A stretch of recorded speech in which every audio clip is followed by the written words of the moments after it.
प्रत्येक महीने की दोनों पक्षों की एकादशियां श्री हरि नारायण को समर्पित है। साल की 24 एकादशियों को अलग अलग नामों से जाना जाता है। एकादशी व्रत सबसे उत्तम व्रत माना जाता है। आज इस वीडियो में हम जानेंगे कि 2024 जनवरी महीने की पहली एकादशी अर्थात पौष मास की कृष्ण पक्ष की एकादशी को किस नाम से जाना जाता है, ये एकादशी व्रत कब रखा जा रहा है, एकादशी तिथि का प्रारंभ कब हो रहा है, इसका समापन कब हो रहा है और इस एकादशी का पारण मुहूर्त कब से कब तक है। नमस्कार दोस्तों, मैं पूनम पांडे आप सभी लोगों का शक्ति कुंज चैनल पे बहुत बहुत स्वागत करती हूँ। ये वीडियो आप सभी के लिए बहुत ही महत्वपूर्ण है, इसलिए बिना स्किप किए पूरी वीडियो देखिएगा। वीडियो को लाइक कीजिएगा और शेयर कीजिएगा अपने दोस्तों और रिश्तेदारों के साथ। और अगर मेरे चैनल को आपने अभी तक सब्सक्राइब नहीं किया तो प्लीज इसको सब्सक्राइब कर लीजिएगा। तो चलिए आगे का वीडियो प्रारंभ करते हैं। पौष मास के कृष्ण पक्ष की एकादशी को सफला एकादशी के नाम से जाना जाता है। साल की 24 एकादशियों की अपनी अलग अलग विशेषता होती है। सफला एकादशी व्रत के प्रभाव से लंबे समय से अगर किसी व्यक्ति का कोई कार्य रुका हुआ होता है तो उसे उसमें सफलता प्राप्त होती है।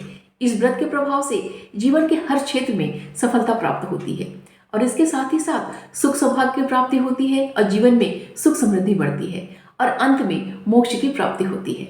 तो पौष मास के कृष्ण पक्ष की जो सफला एकादशी है, इस तिथि का प्रारंभ 6 जनवरी दिन शनिवार की देर रात्रि में 12:41 से हो रहा है और एकादशी तिथि का जो समापन है वो 7 जनवरी दिन रविवार की देर रात्रि में 12:46 पे हो रहा है और यहाँ से द्वादशी तिथि प्रारंभ हो जा रही है जो कि अगले दिन की मध्य रात्रि में समाप्त हो रही है। तो इस प्रकार 7 जनवरी दिन रविवार को एकादशी और द्वादशी तिथि का संयोग प्राप्त हो रहा है। तो इसीलिए इस दिन 7 जनवरी दिन रविवार को सफला एकादशी का व्रत रखा जाएगा।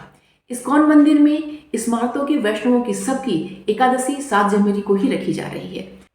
7 जनवरी की एकादशी विशाखा नक्षत्र और अनुराधा नक्षत्र में संपन्न हो रही है और इस एकादशी का पारण मुहूर्त 8 जनवरी की सुबह में 6:45 से लेकर सुबह में 10:18 तक है। यदि व्यक्ति श्रद्धा और भक्ति के संग यह व्रत करता है तो उसके सारे पाप नष्ट हो जाते हैं और उसे रासु यज्ञ करने का फल प्राप्त होता है। अगर कोई व्यक्ति श्रद्धा के संग इस व्रत को रात्रि जागरण के साथ संपन्न करता है तो उस व्यक्ति को 5000 वर्ष तक तपस्या करने से जितना पुण्य की प्राप्ति होती है उसे मात्र यह एक एकादशी व्रत करने से प्राप्त होता है। भगवान श्री हरि को प्रसन्न करने का सबसे सरल मार्ग है एकादशी का व्रत करना।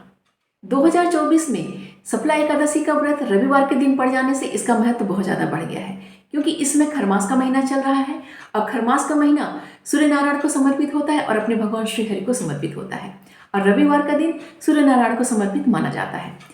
इस दिन एकादशी का व्रत करने से हमें श्रीहरि की कृपा दृष्टि तो स्वतः प्राप्त हो रही है और इसके साथ ही साथ अगर हम प्रातःकाल जल्दी उठ के अगर हम सूर्य नारायण को जल अर्पित करते हैं और उनके कुछ स्तोत्रों का पाठ करते हैं तो हमें सूर्य नारायण की कृपा दृष्टि भी प्राप्त होती है। और इसके साथ ही साथ ये जो व्रत है, अगर किसी के वैवाहिक जीवन में कोई समस्याएं आ रही हैं तो उन्हें, और कोई अविवाहित अगर है उसके शादी विवाह में अड़चने आ रही हैं तो उन लोगों को इस दिन श्रीहरि का जो मूर्ति होती है या उनका जो विग्रह है उसे गाय के कच्चे दूध से उनका अभिषेक करना चाहिए और उसके साथ ही साथ उन्हें तुलसी की माला अर्पित करनी चाहिए। इससे उन्हें बहुत ही ज़्यादा लाभ प्राप्त होगा।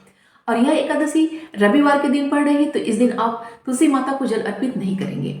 आप इस दिन दीपदान करेंगे और माता तुलसी की परिक्रमा ज़्यादा से ज़्यादा करेंगे और उनके स्तोत्रों का पाठ करेंगे। 2024 की यह पहली एकादशी है, इसलिए सफला एकादशी को आप बहुत ही अच्छे से संपन्न कीजिए और अपने जीवन के हर क्षेत्र में सफलता प्राप्त कीजिए। जीवन में सुख समृद्धि और सौभाग्य की प्राप्ति कीजिए और अंत में मोक्ष की प्राप्ति कीजिए। भगवान श्री कृष्ण और राधा रानी की कृपा दृष्टि हम सभी पर बनी रहे, यही मंगल कामना है। उम्मीद करती हूँ कि यह वीडियो आप सभी के लिए बहुत ही उपयोगी होगा। मिलते हैं अगले वीडियो में। अपना और अपनों का ख्याल रखिएगा। नमस्कार।